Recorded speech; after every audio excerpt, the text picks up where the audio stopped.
জমির পাশে এভাবে প্রাকৃতিক পরিবেশে মুক্ত জলাশয় থেকে মাছ ধরার অনুভূতি আসলে ভাষায় ব্যক্ত করা যাবে না।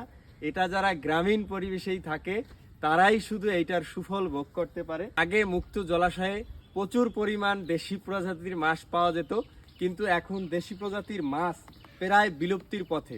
এটার প্রধান কারণ হচ্ছে মানুষ বিভিন্নভাবে দেশীয় প্রজাতির মাছ ধ্বংস করছে, যার ফলে আমরা কিন্তু এখন আর মুক্ত জলাশয়ে দেশি প্রজাতির মাছ পাচ্ছি না। এই দেখেন, আজকে বেশ কয়েকটা মাছ পেয়েছি, এগুলো হচ্ছে কই মাছ। এই কই মাছের স্বাস্থ্যগুলো বেশ সুন্দর। আমরা মুক্ত জলাশয়ে এভাবে মাছ পেতাম যদি আমরা এই মাছের প্রজাতিগুলো নষ্ট না করতাম।